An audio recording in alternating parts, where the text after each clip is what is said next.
Nickelodeon.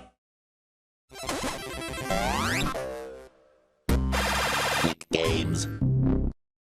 What is up, guys? I'm CBMF Productions and welcome back to the Nick Games Retrospective. Today we'll be looking at the culmination of all the games I've covered thus far in this retrospective, bringing together the likes of Timmy Turner, Jimmy Neutron, Danny Phantom, and what's his name? It's Cheese Block or something like that. But Nicktoons Unite. This game is the first of the mainline Nicktoons series that had a story, in quotes. Not to say there weren't Nicktoons games before this and after this, but the majority of the games outside this mainline series are mostly just party games and racing games, being the hottest games you can find in the clearance bin at Target. As for this game, there really isn't a whole lot of backstory of how it came to be. My guess is from the success of the Jimmy Timmy Power Hour trilogy and other examples like it, Nick wanted to test the waters a little bit by having a video game combining their most popular cartoons of the time in a co-op style game. The game was developed by Blue Tongue, which was their first collaboration with Nick, and would go on to make the next two sequels of this series, along with the Barnyard game and El Tigre, The Adventures of Manny Rivera. Does anybody remember this cartoon? I mean, it's more memorable than this guy, but still. Now, this actually is my first rodeo with a Blue Tongue game on this channel, as I've actually covered the game that they made before this, the Polar Express game, and that was certainly a wild ride. I'll probably leave up a card up above to where you can check it out. And they would actually go on to make the two The Blob games, which are highly underrated platforms that I recommend you definitely check out, especially since THQ re-released one on modern consoles last year. But anyways, Nicktoons Unite was released domestically in October 2005 for the GameCube and PS2, and internationally in March 2006, under the name SpongeBob SquarePants and Friends Unite, which may be a weird name change, but we would see it here in the States soon after. Way to undermine the real MVPs of this series next to this pinhead. Who you calling Pinhead? There may be no I in team, but there is one in irrelevant. But anyways, that's mainly the console side of things, and the GBA and DS versions were developed by Climax Action. Similar to the Nick games I talked about previously on the series, there was a version planned for the OG Xbox, but was cancelled in development. I honestly feel bad for the 24 million people who bought an Xbox and couldn't get the majority of the Nick games catalog. What the hell is a Master Chief? I want to play some SpongeBob Creature from the Krusty Krab. The game did receive mostly mixed reviews across all platforms, but at least we know from Chef Bob on Amazon that it did indeed work well. Daughter loved it. But regardless, does this game combine what we liked about all the previous games, including these characters? Minus Danny Phantom, because he only got 2 GBA games and that's it. Apparently it wasn't worthy for any console games, but El Tigre was? No offense. Besides that, does this game bring out the best of these characters in a fun gameplay style and setting? Well, before we get into that, let's get into the plots. Nickelodeon.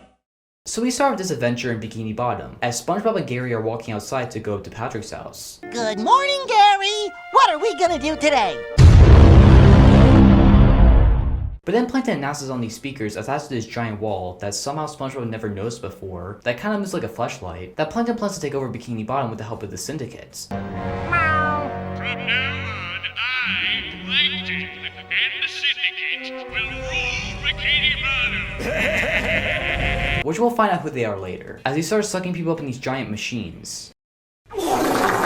So SpongeBob and Gary hide behind their pineapple as Goddard appears through a portal out of nowhere like he's Doctor Strange, and SpongeBob Don't eat me! acts rationally in response to a robot dog that just shows up and isn't getting crushed from all the water pressure and radiation that's at Bikini Bottom. Regardless, Goddard shows a message from Jimmy Neutron, who exposition dumps about what's going on, and says that he'll explain more if he meets him in his lab. Hello, SpongeBob. We haven't met, but believe me, I'm your friend. Plankton has joined forces with villains from other worlds, and with their help, he's taking over Bikini Bottom. So how does Jimmy know who SpongeBob is? Well, it doesn't matter apparently, as SpongeBob leaves Gary and his chopped up PNG flowers behind him to go to Jimmy's world. So then SpongeBob enters Jimmy's dimension as Timmy Turner and Danny Phantom are already there with no explanation as to how they came here in the first place. And this being the first of many cutscenes consisting of characters repeating their idle animations over and over and over again. So if you get past Timmy's derpy face, Jimmy's jazz hands, Danny's dead-eyed stare, and Jimmy spraying SpongeBob with some Axe body spray to keep him moisturized, I need it!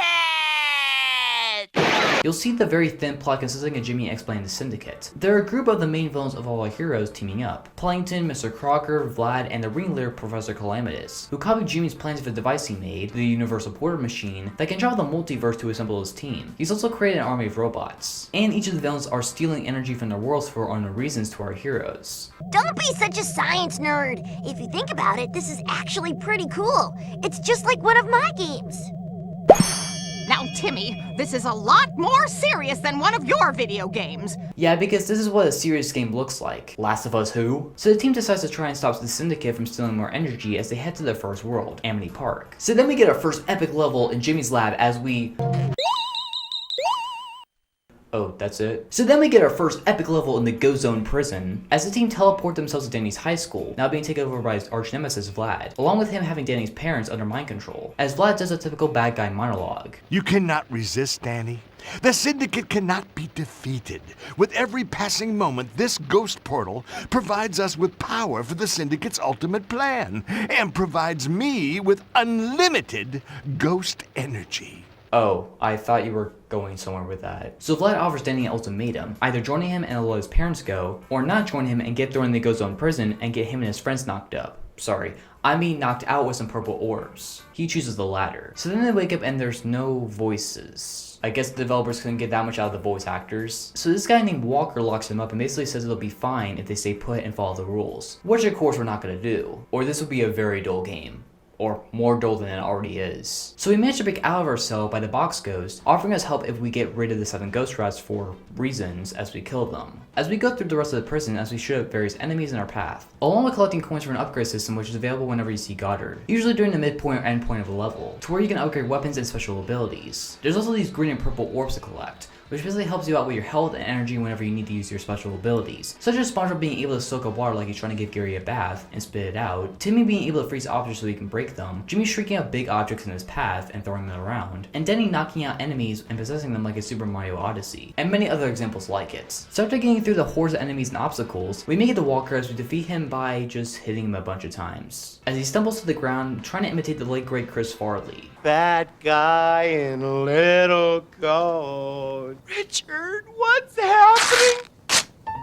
So then the team tries to find another ghost portal so they can make it to Vlad, as Danny says he knows there's one nearby. No, Vlad's not the only one with a ghost portal. You have access to another ghost portal? Can you all just look at each other for 1 second, please? This looks like an almost divorced couple who just wants the paperwork to be finalized so they can never see each other again, and then get their girlfriends pregnant with 4 kids. I've been watching way too much Shameless lately. So then we head to the haunted Amity Park as Jimmy. Fascinating. This looks like ghost hunting technology. Wait, so now they can speak during the text boxes? What about the last time? Also, look at Jimmy's face. Oh, yeah. So Jimmy sees all the devices that Danny's parents have made that made him get his molecules rearranged, and says they can manage to come up with a solution, but the rest of the team thinks it's too boring. Yeah, we're heroes. Heroes don't just sit around and study. Yeah, Timmy, screw all the scientists and engineers and biotechnicians that need to study their data in order to make sure they have things that could potentially save the world.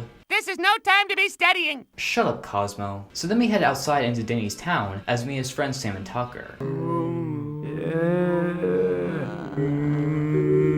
So now we're back to no voices during the text boxes? Is it because the developers couldn't get voices for the side characters so they just had to make a compromise? That's reasonable, I assume, but just make it consistent. And it's just kind of weird not hearing voices for a lot of these characters. How dare you not give my future wife a voiceover for her lines? And also, don't you love there's no music during these scenes and it's just encompassed by moaning?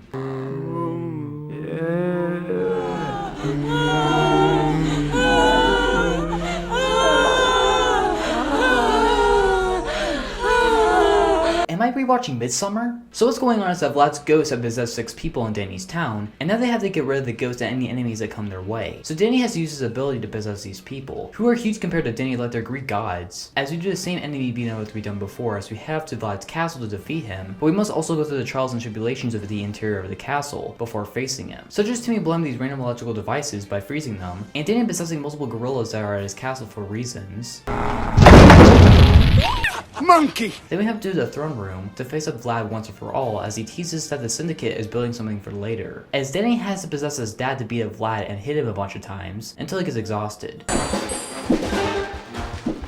I don't believe it. This is far from over. Far, far from over.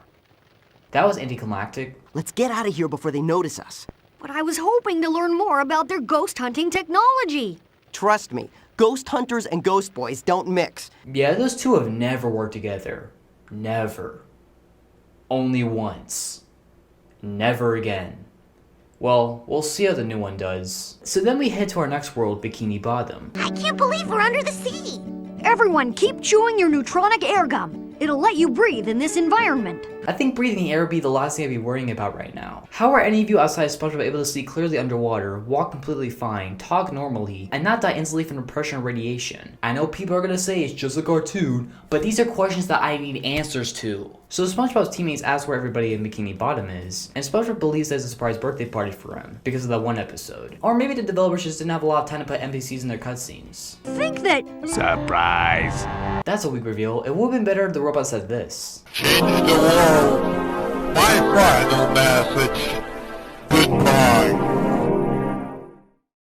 So then Sandy comes out of nowhere and just chops one of the robots in half, but it just doesn't split, it just kind of falls over, as she leads the Nicktoons her way across Bikini Bottom, looking smudgier than ever, as the Nicktoons blast through huge metal barriers like it's paper mache. Where were these guys when the Berlin Wall was being taken down? They could have cut through it in 2 seconds, according to this game. So we do the same old standard stuff of going through waves of enemies as we navigate through the course, but the Nicktoons do get separated from Sandy when they cross a bridge, and it breaks before she can get to them. Then the team has to use their abilities to solve certain puzzles, including using Doodle Bob and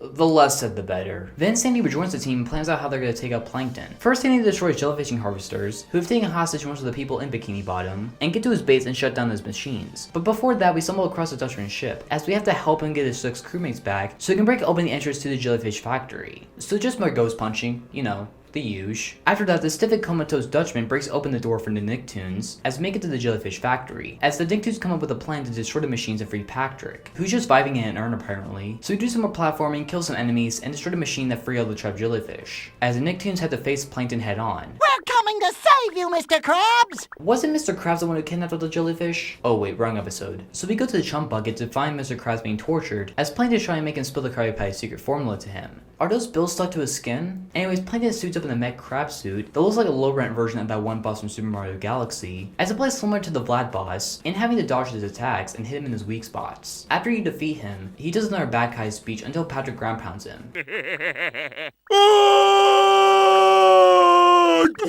Man, he knocks so hard he knocked the sound effects out of that cutscene. But Plankton slips away after he name drops that the energy that the bad guy's been collecting is for the Doomsday Machine, which Timmy says that's the machine that Crocker has been building in his world. So they head to Timmy's dimension next. But before then, we stop by Jimmy's lab as we won the lottery apparently. Then we stop by Crocker's fortress as it's covered in golden fairy magic, as we have to infiltrate his base and take the fairy magic from him. So we once again go through hordes of bad guys, wash, rinse, repeat, until we get to a section where we have to go through these 5 platforming sections to power this diamond that looks like Mr. Freeze could use it, in order to transport themselves to Fairy World, because Cosmo and 1-0 don't have any magic. Then after doing that section, you go to Fairy World and get greeted by, or interrogated by, Jorgen, who's not pleased at the sight of the Nicktoons. At last, some help! But why do you bring puny children instead of mighty heroes? Ha! Don't sweat it, Jorgen. Big things often come in small packages. Exactly. You should know, Jorgen. So our main goal of this section is to save 10 fairies, who either look like they've seen some serious shit or just taxidermied, as we do the same things that we've done previously in the game. Then after getting the fairies and back to Jorgen, we make it to Candyland apparently? Anyways, after that, we make it to the Crocker, who's draining Fairy World's energy, and once again, Crocker is decked out in the Met suit like Tony Stark made it for him, as the heroes have to find a way to take him down. And I will rule Dimsdale and Fairy World! No, he's right, Timmy. As long as that machine is draining fairy magic, we can't do anything to him. But we can make fun of his outfit. Nice pants. You guys don't realize it, Cosmo's hurting him mentally, from the inside. Good job, Cosmo. So we have to fight Crocker by shooting him while he's flying in the air with his Iron Man suit, as we destroy his being slender to Danley's world, and do the same thing on 3 stories on this fairy tower, and after that, he gets defeated and the fairies get their magic back. But Crocker slips that the Doomsday Machine is fully charged and ready to go. So Timmy wishes what most of us would do in this situation. I wish that none of these problems ever happened, and that all the bad guys were in jail. I'm sorry, Timmy, but the rules say that you can only wish for changes to our world. Or plot convenience. After that, we make it back to Jimmy's lab as Cindy's there, bitching at him for the events that have unfolded throughout the game, as Professor Calamus sends him a message, stating that the Doomsday Machine will make the universe bow down to these 4 villains, and can destroy any world at will, like it's the Death Star. So our heroes have to find a way to take him down, but first, they must get rid of the flea robot that has entered Goddard's system, and cause Calamus to copy Jimmy's plans to create the Doomsday Machine. So instead of just leaving Goddard behind and taking care of the bad guys, the team shrink themselves down like it's a Magic School Bus episode to go through Goddard's insights and destroy the flea robots. Once it's defeated, Jimmy finds the coordinates somehow to Calamus' lair, as we head to the final boss level, which consists of the 4 main villains teamed up in this gyrosphere that kind of looked like the pods from Jurassic World. Universal Doom Doomsday Machine countdown initiated. Retroville destruction will commence in 5 minutes and counting. Have a nice day. Once started, it can't be stopped, you see. I never got around to finishing the, override switch. Are you crazy? You'll destroy yourselves, too! Oh no, Danny, I assure you, we are quite safe inside this protective capsule. And it's spherical! Spherical! As Calamitous starts to count down to the Doomsday Machine, as the Nicktoons have to take out each of these villains one at a time by lining up these specific platforms so it shorts out the force field that protects these villains, as you simply punch them until their health bar is down, and fight some enemies afterwards. Do this 4 times and you'll beat the final boss. But Calamitous tells the countdown going for the Doomsday Machine, as the Nicktoons are just standing there thinking, He's just standing there, menacingly! Apart from SpongeBob, who unplugs a backup power supply and just stops the machine. What happened? It worked! Then the Nicktoons set their separate ways, but Jimmy gives them devices if they ever need to work together again. Here, Jimmy. I've got something for you. Oh god, Danny's a Visco girl. As the Nicktoons go back to their worlds, Jimmy tells Cindy to get out of her lab as credits roll. Cindy, get out of my lab! Oh, brother, this guy stinks! Nickelodeon! I think the biggest aspect this game has going for it is the fact that it is cool to see all these Nicktoons together for the first time in the mainline story game. Sure, there were the Jimmy Timmy Power Hour specials, which they do get referenced in here, which I like, but seeing all these characters together that was never translated into an actual special, it's like a dream come true, and their dialogue and banter is really enjoyable on screen. Due to them having some quippy one-liners, and the voice acting of the characters present are all voiced by the original actors. The game's controls are competent, it is easy to pick up and play for all ages, and if you have friends, you can get that extra co-op gameplay that most of the other Nickelodeon games thus far don't really have. Each character does stand out for the gameplay and special abilities, my favorite being Timmy personally, because he's the most efficient with his star gun and unlimited ammo. Another aspect that I do like about the game is the upgrade system. It just gives you motivation to collect these coins other than just being there because it's a platformer, and does have solid upgrades that makes collecting these coins worth it, and just give me flashbacks to the SpongeBob movie game, which that was one of the best things about that game. And introducing new abilities to these playable characters in a consistent way does make the game have focus and a structure. And the game is fairly easy to play through, and the story, while not being great, it does feel like a proper Nicktoons special brought to life, and not much in the game feels out of place for how these characters act in situations. And does make all the Nicktoons useful both in the story and gameplay wise. It does make the game in that aspect feel equally spaced out and paced. Nickelodeon! This game has quite a lot of issues. To start off with, the game has a very weird atmosphere. Most of the game feels very empty, like you can feel the restrictions of the budgets. From the inconsistencies to the voice acting, where some text boxes have no voice work but some do, a lot of the character models are very stiff during cutscenes, with a lot of them repeating the same adult animations over and over again, having SpongeBob and Timmy constantly smiling like they're Jack the Killer, and possibly the worst of it is the incorporation, or lack thereof, of sound effects and music. The majority of the cutscenes in this game lack any music or sound effects, making them feel awkward and unfinished at best. Patrick, watch out for that jellyfish harvester! Patrick, no! Wow! Help! Kind of. It tickles. Oh, Sponge, help! SpongeBob! Help! You, ouch! Sponge, you, ouch! Sponge, you, ouch! Just SpongeBob! And this goes for the gameplay as well. Most of the time after cutscenes, it takes a few seconds for the music to kick in, and after that, the music is so low in the audio mix that you can barely hear it, due to the fact that the score of this game is pretty much elevator music through and through, and doesn't encompass the epicness or excitement of seeing all these Nicktoons together for the first time. For example, this is the main menu music of the game, usually your first impressions of the game. Yeah, E minor, alright, yeah!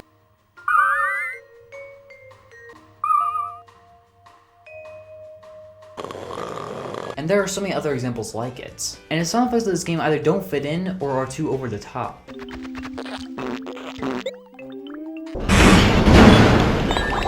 Not to mention the story itself feels so rushed and lacks a lot of explanation for how Jimmy managed to get all these characters together, and then just having a generic we gotta save the world plot. It really doesn't make the game feel epic or exciting. You should be feeling the stakes of the story, but at the end of the day it just feels like background noise. And the look of the game is very generic too. All of the worlds just blend together and there's very little that separates them other than the aesthetic. They each have the same goals, enemies, puzzles, and structure. And at least my biggest problem of the game, and that's the repetition of the gameplay. Despite the fact that you can beat the game in about 3 hours if you're above the age of 5, the game feels so slow due to the fact that you're basically playing the same world 4 times over with just different looks to each one. None of the enemies stand out and the gameplay isn't that frenetic. What I mean by that is that a lot of the enemies and objects as well also just kind of lack weight when you hit them. A good example of this is Battle for Bikini Bottom. When I hit an enemy or object, you feel like you're hitting something and that makes the game more immersive. But when this game's rules are like, it takes 3 hits to take this little guy down, but this giant wall, 1 hit and done, it makes the game feel weird playing it. I love the fact that playing this on the GameCube controller and A is not the jump button but it's X, that's a cardinal sin and I've never gotten used to it. But back to my main issue, the game slogs by because the game doesn't have much variety in the gameplay. It's just punching and shooting for the main levels, which are just stretched out way too long, and then the boss battles play the same, each revolving around a machine and you having to wait to avoid hits by taking out the weak spots of an enemy and hitting it until it's defeated. That's not fun gameplay. If I played this when I was little, I probably would have gotten bored and just want to play some Mario instead, and that's not a good sign. Not to mention the game's not as flexible as previous Nick games, such as not being able to move the camera, having no double jump, there's a life system implemented, not being able to skip cutscenes, the lack of being able to replay levels, unless we want to replay the entire game through. It just detracts from the replay value, and there's basically no speedrunning community for this game. With the amount of potential this game had, it just doesn't get to fully utilize it, probably due to the budget and restrictions and deadlines this game had, which sucks because this game could have been so much more.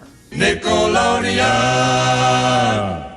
Overall, Nicktoons Unite is a pretty mediocre game, and nowhere near as good as it should have been. There are some things the game does get right, such as the voice acting, the writing of the main characters, and their banter and dialogue does work well with the charm of these voice actors and these characters. The controls are fine enough, seeing all these characters together is cool to see, the references did crack a smile on my face, the game is fairly easy to get through, I like the upgrade system, and the game does have an endoskeleton of the makings of a really fun game. It has all the pieces in place, but there are so many issues. The pacing of the game is very slow as a whole, each of the levels being extended way too much, the sound effects are not well placed, if at all, and the same goes with a very mellow soundtrack. The atmosphere makes the game feel empty like a playing a sequel to Revenge of the Flying Dutchman, the lack of variety in the gameplay, or any sense of excitement within the story, not to mention the restrictions of some of the gameplay mechanics, makes the game lack replay value. And overall, it's a playable game, it's not the worst I've covered in this series thus far, but in my opinion, it's not a very fun game and not one I plan on revisiting anytime soon. But there's enough here that if you're curious and you have the resources, it's not that miserable of a time to get through it. It's just not as good as it could have been. It's just not as good as it should have been. I give Nicktoons Unite a C, a 5 out of 10, and an I don't know, it depends on your taste recommendation.